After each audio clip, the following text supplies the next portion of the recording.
Hey guys, I'm your host, Rachel Cruz, and welcome to Dave Ramsey's Greatest Hits, where we're looking back at the best moments from the last 10 years of The Ramsey Show on video. So for this episode, we've handpicked some of the wildest calls and rants from the last decade. And honestly, I still can't get over some of these situations. So check it out. Channing is with us in Washington, D.C. Hi, Channing. Welcome to the Dave Ramsey Show. Hi, Dave. Thank you for having me. Sure. What's up? So I live in D.C. I just recently got married about 3 months ago. Congratulations. Thank you. And my husband and I have really decided we need to be really focused on the same page about our finances. We actually have our first class of financial peace this evening. Oh, cool. But together we have probably just under $1 million in debt, and we want to know how to get debt-free without filing bankruptcy. Okay. How much of that is a mortgage? The mortgage, about $210,000. So you have $600,000 in what? $335,000 is about in student loans. We both have advanced degrees, and then the rest is really credit cards and personal loans. So you have $300,000 of credit cards and personal loans? We have about 335,000 student loans and about 136,000 in credit cards, 44,000 personal loans, and 35,000 car loans. Okay. How old are you all? I'm 29. Okay. So what in the world? Yeah. So I mean, are you both on this, or is this just one of you that's completely lost your mind? Well, I have the majority of the student loans, and he has the majority of the credit cards. My credit card debt is not great. Okay, so why does he at 29 years old run up $100,000 in credit card debt? Well, he's 32, but I think it's one of those things where just making really poor financial decisions, thinking be able to pay it down as you go, and then it doesn't happen. Yeah. And okay, so you both have advanced degrees. What are your degrees in? We do.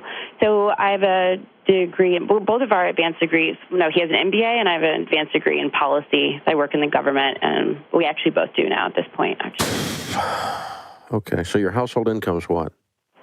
Our household income is about $230,000. Okay, all right. Is there recognition on both of your parts how absurd this situation is? Yes. Okay. Yes, there is. Right. So I think we're both a bit scared and want to do anything we can to avoid. Okay, great. Then I'm on your team. I can skip that step. Okay, good. Okay, well, you're scared, and you should be. You're disgusted, and you should be. We are. You're in the early stages of being sick and tired, and you should be. So yeah. Here's the thing. You guys have been living at across the board, from your education choices to your car purchases to your whatever. You've been living at about 10x where you're going to get to live for the next 3 years. Okay. Yep, that's true. So I'm getting ready to destroy your life as you know it. Because your lifestyle is considerably above your extremely good income. And has been for a period of time. And so you've gotten used to spending like you're in Congress. Right. This is going to be very emotional for you all. And you're going to have to look at it through that lens and through a spiritual lens, or you're not going to make it.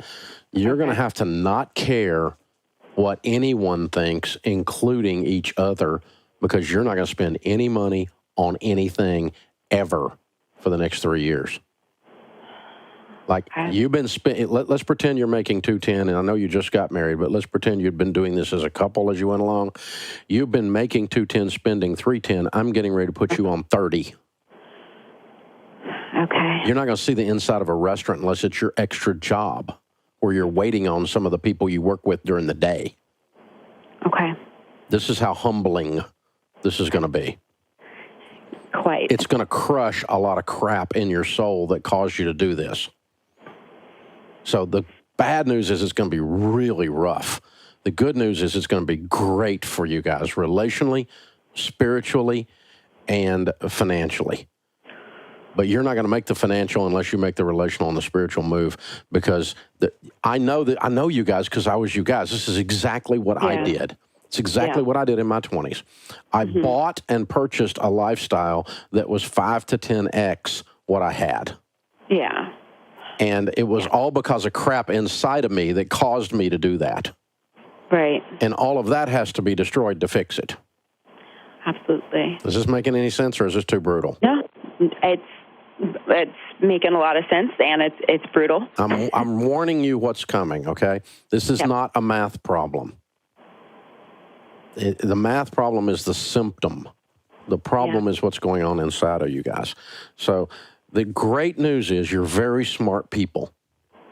And if you will apply that intellect to solving this problem as if it were a policy problem or a business problem, you can solve the problem. But the lens by which the problem will be solved is through spiritual contentment. Godliness with contentment is great gain.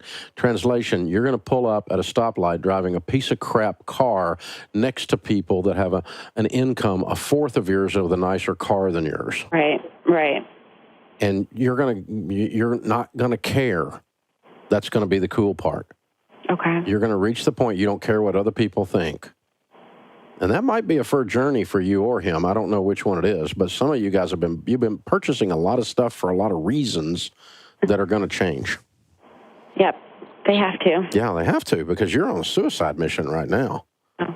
I mean, his credit cards are actually bundled with one of those like debt relief programs where we put a pot of money with them and then they negotiate on your behalf. So we're not even paying on the bulk $124,000 of the credit cards right now. Yeah, you're going to probably have to pull out of that. I don't know how quickly, but the problem with those people is they don't follow through, and they administratively are really, really, really pitiful. They're incompetent.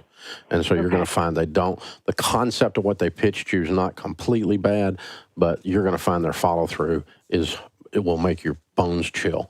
So you're probably going to pull back out of those. But then we're just going to list these debts smallest to largest. What's the home worth? What's the home life, you said? No, what is your home worth?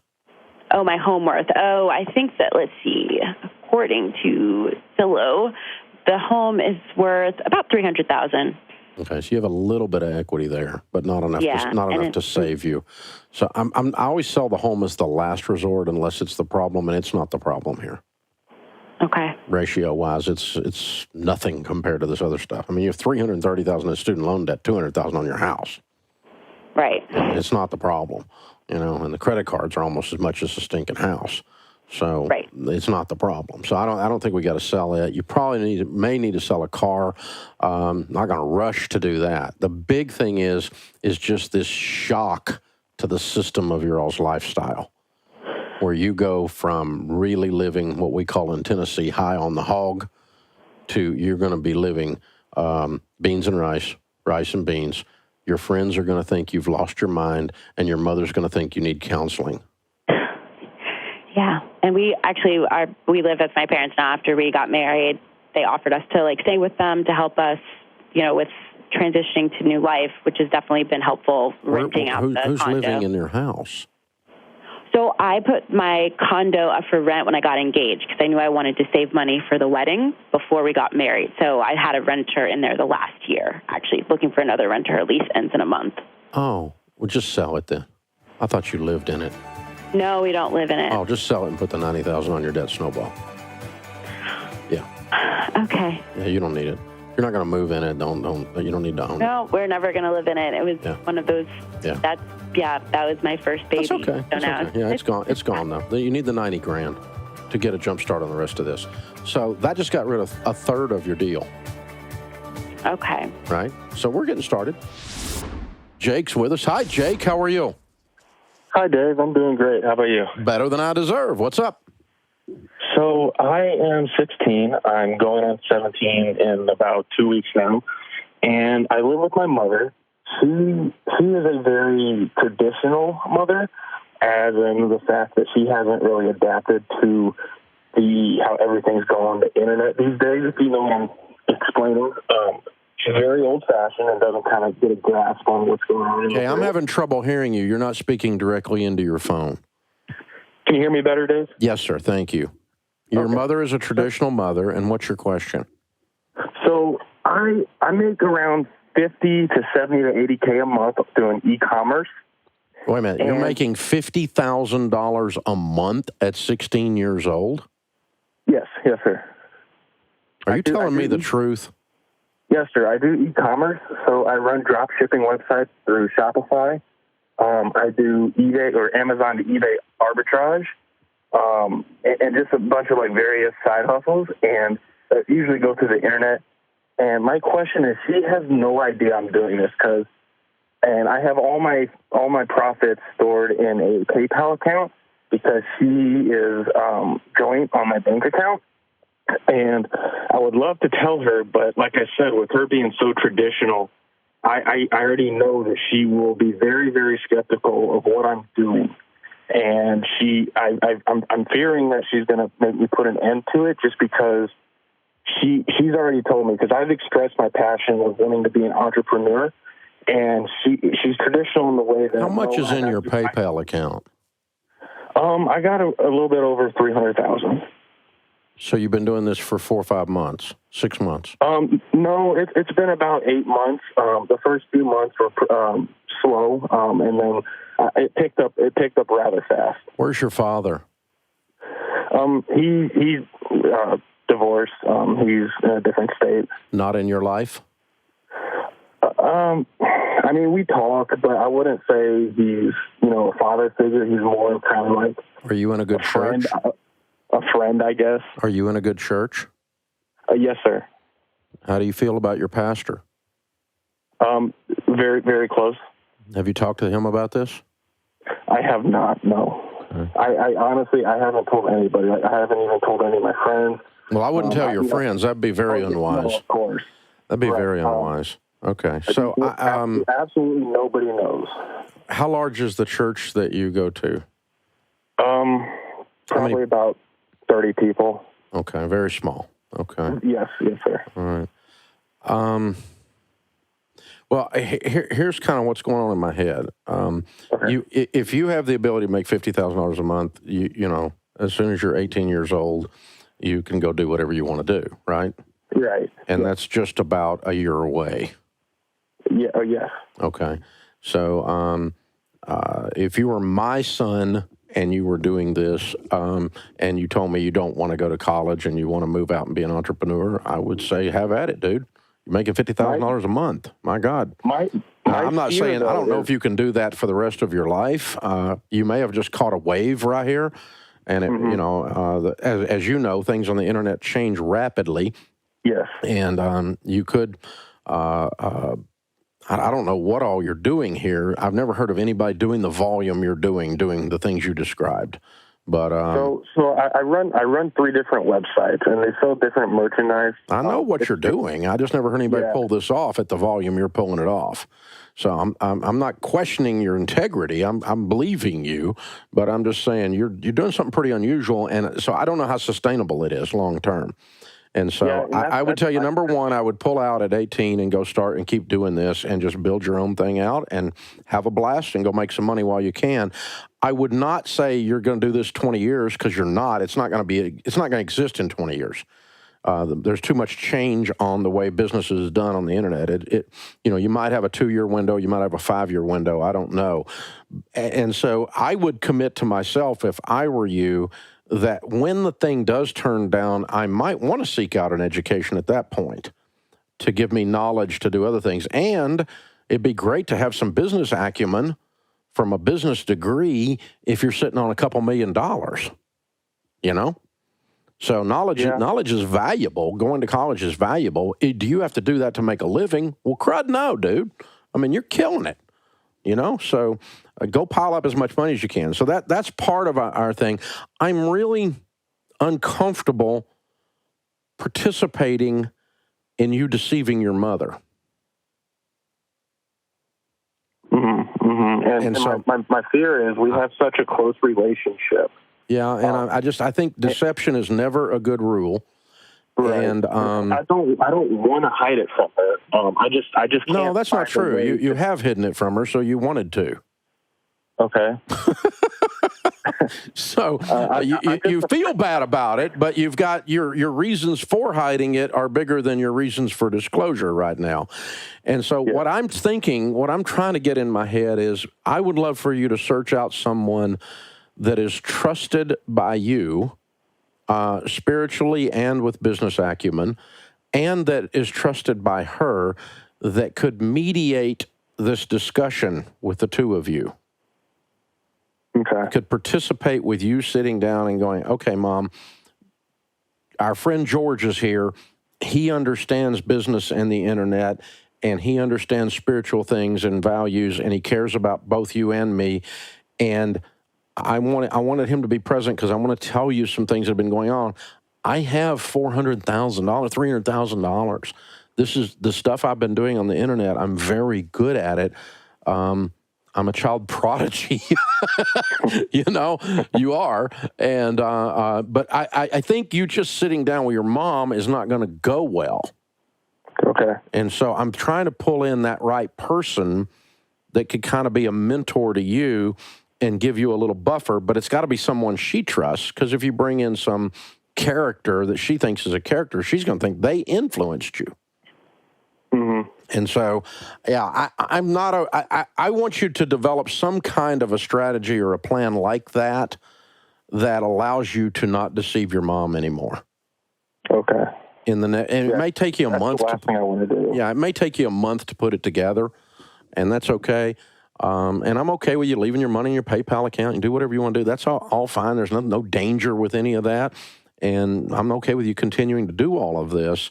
And I'm okay with you coming straight out of high school making $600,000 a year. Dadgum. Life's rough, you know. But again, I don't think that's sustainable, because the current methodologies that you're using will not be there 5 years from today. And an education will give you the ability to do things that are sustainable and maybe step into the next thing with a little more zest. I also don't want you to have this unusual success at a young age, and it's the only time you have success, because you don't do foundational things that lead you into success when you're 32 as well as 22. So, wow, pretty incredible conversation. Thanks for calling in. I don't think I've had that one before. I've had a lot of different calls in 30 years on the show, but I don't think I've had that one. Chris is with us. Chris is in Dallas, Texas. Hi, Chris. How are you? Hello, Dave. Thank you for taking my call. Sure. What's up? So I want to talk to you. I want to see if I can get some advice. And what would it be the best thing for me to do at this point? Mm-hmm. So my car got repossessed last week. Oh, I'm sorry. And I've been behind on a couple of payments. So by the time I made up the payments, they still came and got it. Yeah. So how much was your car payment? I'm sorry? How much was your car payment? $1,100 a month. Oh! What kind of car was this? It's a luxury SUV, Cadillac. Okay. I got it. So how much did you owe on said car? Still owe about $27,000. So your interest rate was ridiculous? No, it's just an expensive car. My interest rate was, I think it was 5.9, which, I guess is kind of bad for a car. Yeah. And what's your household income? Right now, I make about $175 a year. Okay, making $175 a year. Why did you not keep your car payment paid? Because, man, so I have other debt that I'm paying on as well. How much other debt do you have? Well, I have another work truck that I use for my company to run my business, which I pay $600 a month on that one. What kind of truck is that? It's just a pickup. It's a work truck pickup. For $600 a month? Uh-huh. For a work truck? For a pickup truck? Yes. Okay. Yes. What do you do for a living? I'm in the vending business. Okay. All right. And what is that pickup worth? The pickup is really upside down. I don't really know how much it's worth. What do you owe on it? What do you owe on it? On the pickup truck, Yeah. I still owe about $20,000. Almost I as just much got as it. on the other car. Okay. Yeah, I just got it about a year ago. Yeah, all right. And what other debts have you got, sir? Well, I have my house. How much is your house payment? House payment is $1,500 a month. Okay. It's actually $1,700. Gotcha. And what else? And I have my wife's vehicle as well, which that one still owe about $13,000. Okay. Yeah. So your work truck is nicer than your wife's car. Okay. Well, my work truck, it's really beat up now. I think. Yeah, it's I'm nicer really than you owe upset more on it than your wife's car. I got you. Go ahead. Yes. How much other debt? And so total debt, I don't know, Mom. Not. Have you got any other debt other than these 3 cars in your house? No, that's it. A couple credit cards. I think I have about $6,000 worth of credit cards. Okay, there's still no reason making $175,000 a year. You're talking about $175,000 profit? No, that's before taxes and before expenses. So, overall, I'll probably make about, after taxes and everything, about $120. No, not after taxes, after your business expenses. Right. Because you understand the difference in gross profit or gross revenues and net profits? Correct. Uh-huh. What is your net profits of your business before taxes are paid? Yeah, about $175. Okay, so that's just before taxes is all. So how old are you, 28? No, sir, I'm 39. Okay. Because you're out of freaking control, dude. I mean, you know that, right? Yes, I know that. Okay. I know that. And this just happened within the last couple of years. Back when I got these vehicles. Okay, so here's what I would do. The car that was $1,100 was insanity. It's gone. What was that car worth? It's worth about maybe $37,000 because I kept up with it. Okay, and you only owed $20. You only owed $27 on it. Correct. Have you talked to them? Have you talked to them about what? Have you talked to them about what it takes to get it back? Yes. Yes. In fact, I just talked to them a few. What's the deal? They want $3,500. That's all. To get it out. That's all. That's it. Mm-hmm. Okay, so if you put $3,500 in, you turn around and sell the truck, you make $10,000 and you get your $3,500 back plus $6,500, right? Yeah, somewhere around there, about $9,000. Yeah. Yeah. Okay. So put the $3,500 out there, get the truck back, and turn around and sell it immediately. That's what I thought about doing. Yeah, that's what you need to do. That's what you need to do because this truck is stupid. Anything that sounds like an $1,100 car payment is straight up stupid. Mm-hmm. Okay, man. I mean, it's just nuts. And what's even crazier is making all this money, you didn't even bother to pay the bill. Yes, I know that. That's just crazy land. Okay, so that tells me you're out of control. You don't have any kind of a money management system going inside your house. I'm picking on you, but for your own good, because, dude, you're just so freaking smart. You have the ability to make so much money. Let me tell you what I was doing when I was your age, okay? Or not when I was your age, when I was 10 years younger than you. I thought I could out-earn my stupidity. I thought I could make enough to be stupid. Yeah. And that's kind of what you've been doing, isn't it? Yes. Because you know how to make money. Yes. You're good at making money. You're just not good at managing it once you get it. Am I wrong? That's correct. No, you're exactly right. Because stupid people don't make $175,000. You're not stupid. You're just doing some stupid stuff on the spending side of this equation. So you got to turn this around. Yes. You got so much potential, man. There's so much you're going to do right. So get that car back and get it sold. Drive your work truck. Let Mama drive her truck. Now you got $33,000 in debt, if I added this up right, not counting your house. Did I do that right? That's correct. But you're going to get $9,000 out of this transaction. And when you get that, you throw it at Mama's car. I want Mama's car paid off in 2 months. I want Mama's car paid off by Christmas.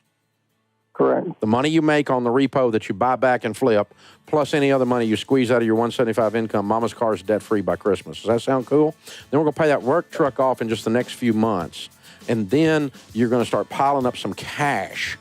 And whatever you buy as a car in the future, you pay cash for it or you don't buy it. And hold on, I'm going to send you a copy of a book. If you promise Kelly you'll read the book, I'll give it to you. It's called The Total Money Makeover. And you need one. This is the Dave Ramsey Show. Mike's in Philadelphia. Welcome to the Dave Ramsey Show, Mike. Hey, Dave. What's up? So a coworker introduced me to your show recently, and got really intrigued. And I got to say, I need a lot of help. I'm $451,000 in total debt. $252,000 of that is student loans, and I have $185 in a home loan. And I only bring in $70,000 a year. After pension and all that stuff taken out, it's more like $40,000. I just don't even know where to start. What do you do for a living? Law enforcement. Okay. And how do you get $252,000 in student loan debt to be a policeman? I went to a private institution because my mother wanted me to go there, to be honest with you. And I went there originally for finance, and I didn't do good at finance, so I switched my major to criminal justice, and then I eventually went on for a master's for it as well, which didn't really help my employment eligibility as much as I thought it would. Mm-hmm. Okay. Is your mother wealthy? No. Mm. No, my mother nor my father. I'm the first in my family to go to college. Mm. Okay. Well, what we always look at mathematically, and you were in finance, so you know what to do with this, is I'm always looking at the ratio of what we call shovel to hole, the amount of hole that you're in versus the shovel that you have, your income, the debt you have to your income. Are you married? No, I do have a girlfriend who lives with me and her daughter as well. Mm. And what is this house worth? The house is worth, I actually just purchased it. I'm not even going to, I purchased it in September, kind of off of a whim. My father passed away in July, and it was the last conversation we had. It was actually across the street from his house, and he really wanted me to get it. So I kind of, jumped in both feet, I guess, to honor him. Yeah. And so you didn't put anything down, so the house is worth $185. Yeah. Yeah. Okay. All right. And you're how old? I'm 31. Okay. So when are you planning on marrying this girl?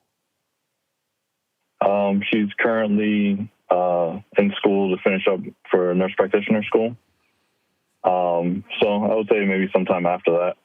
Mm. That should be done hopefully after January. Mm. And does she have student loan debt? She does. How much? I'm not sure because she's not really on board with all this.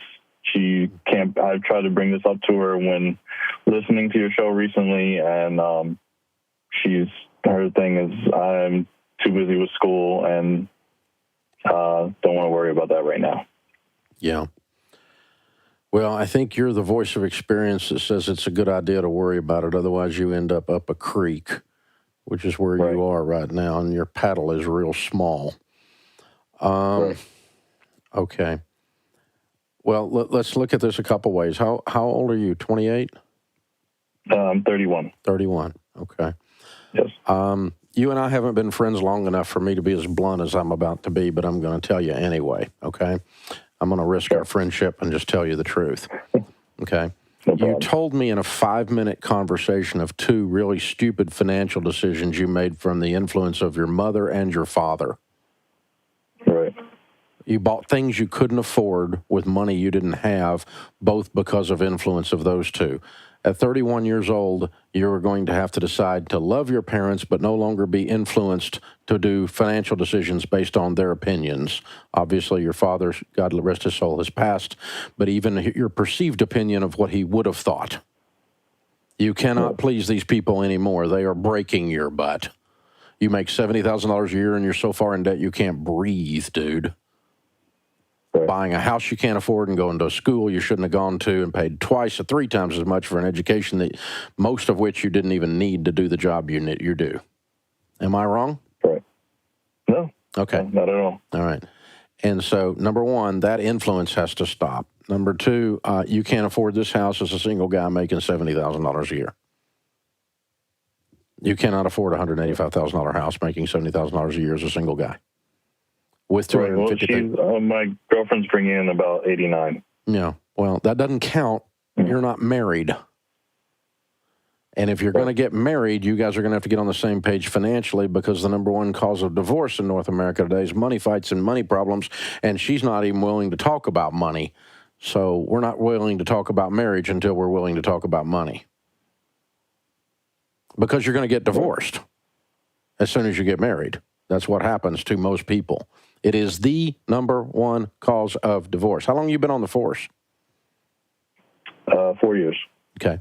When you go on a domestic call, what are they fighting about? Money.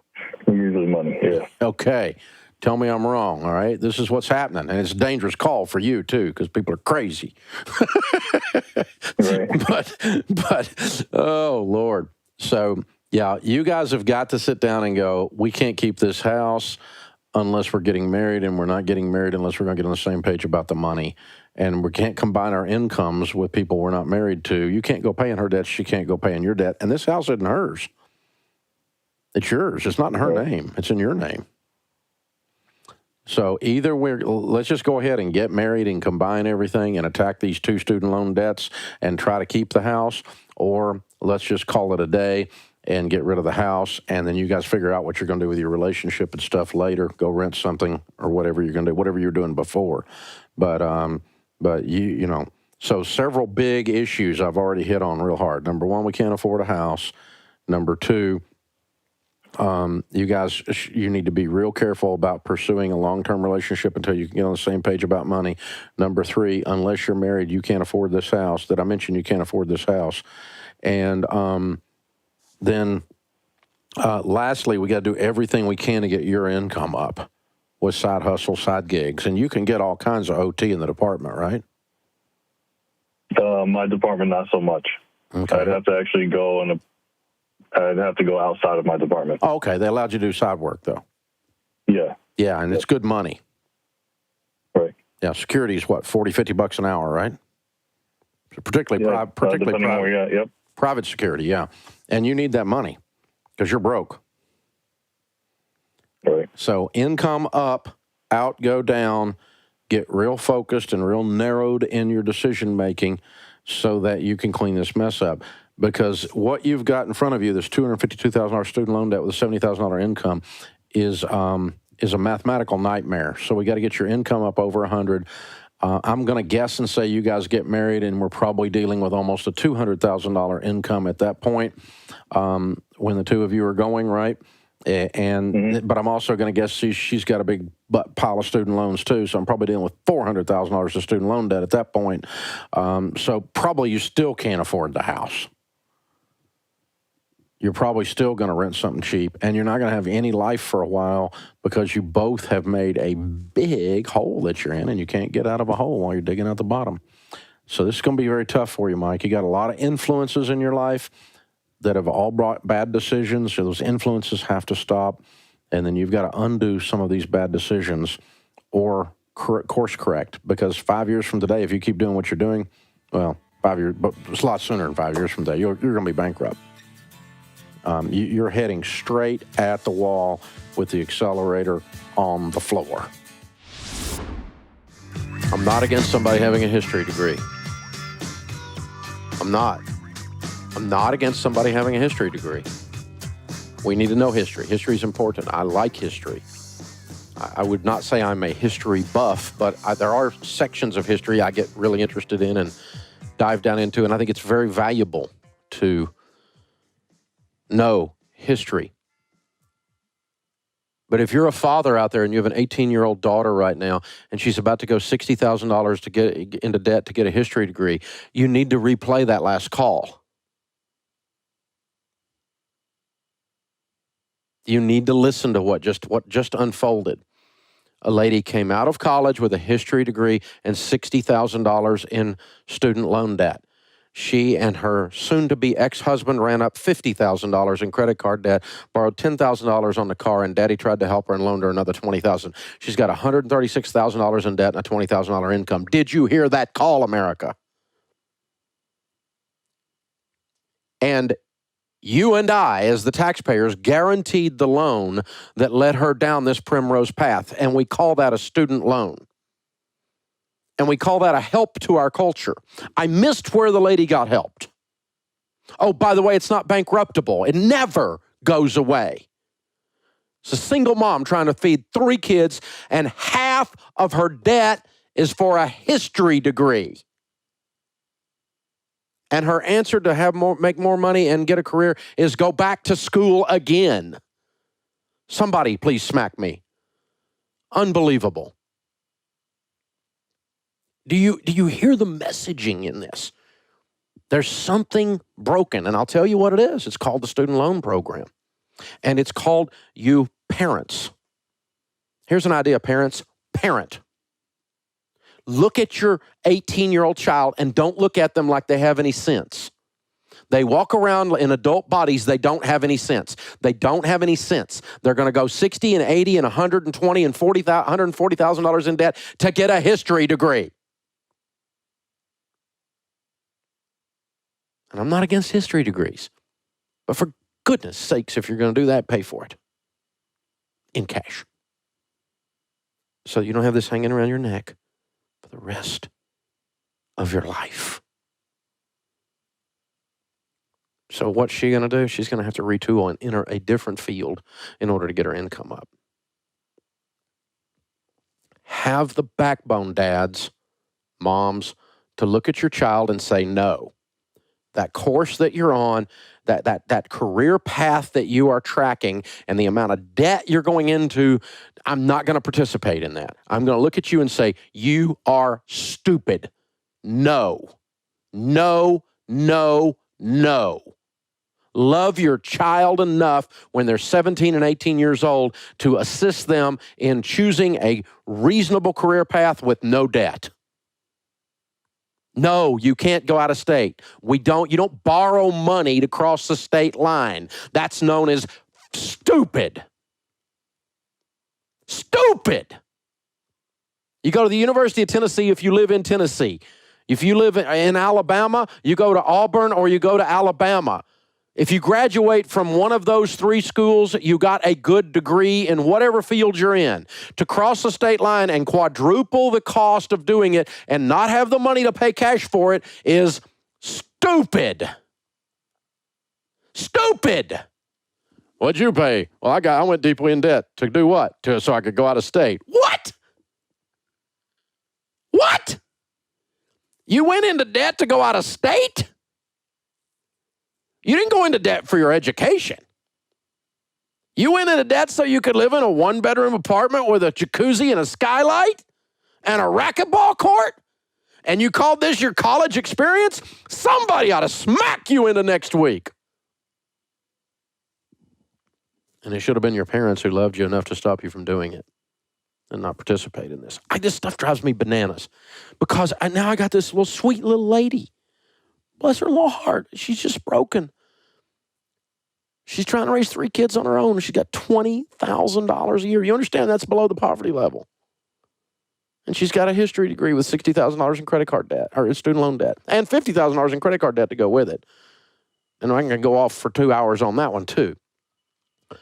But parents, please parent, because your government is stupid. It is we, the people, the taxpayers, we're so stupid. We're so enamored with the acquisition of degrees that we have agreed to guarantee loans for 18-year-olds who have no job history and no assets. Any banker that made this loan would be fired for incompetence. But you and I, the taxpayers, are guaranteeing this, all in the name of the acquisition of sheepskins. Because if you don't get a degree, you can't win. No, honey, if you're stupid, you can't win. Get a degree. I'm all about education, but do it in such a way that you pay for it and that you pay only for the education. You do not finance the experience on student loan debts that last forever. They last when your child is sick. They last when you go through a divorce. They last when your husband dies early or your wife dies early. They last when your father gets cancer and you want to go home and spend time with him. They last forever as your life happens. Do not sign up for this stuff. It's going on and on and on and on. We now have $1 trillion of this stuff. Oh, and by the way, the government agency that's supposed to love on you and take care of you while you were so noble that you pursued your education and we, the people, guaranteed your education loans. Well, this from Huffington Post. Federal consumer regulators take an aim at the Department of Education's preferred companies for servicing the agency's $1 trillion in student loan debts, highlighting potentially poor customer service. Really? You just found that out, huh? And raising the specter of increased government scrutiny. The move relied on the Education Department surveys, which grade the 4 preferred companies that service these loans and determine how many new loans each will receive in the coming year to service as a new crop of students enter college and graduate. Sallie Mae ranks the worst in borrower, school, and federal personnel satisfaction. The CFPB official noted, citing the surveys.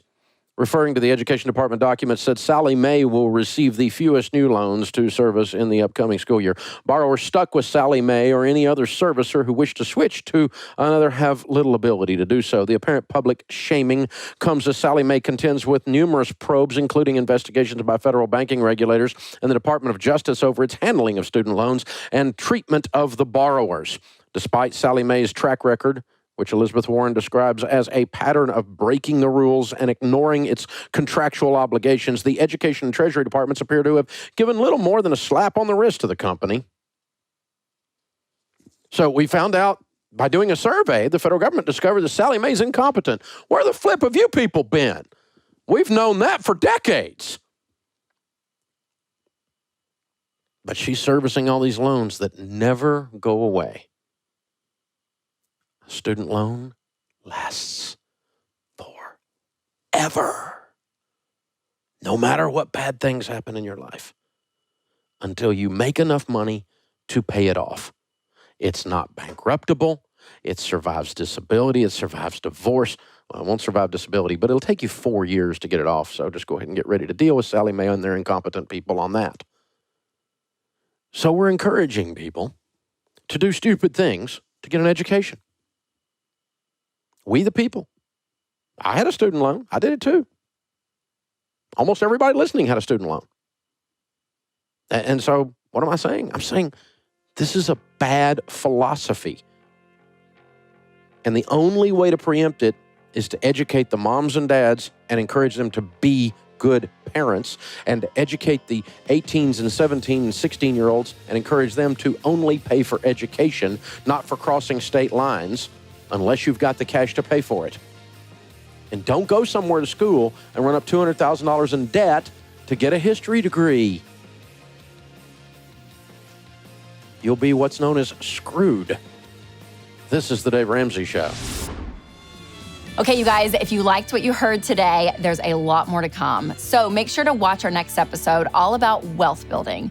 The advice in these videos has helped millions of people change their lives. You don't want to miss it. In the meantime, make sure to share this video with a friend who loves a little drama. Thanks for watching. I'll see you next time.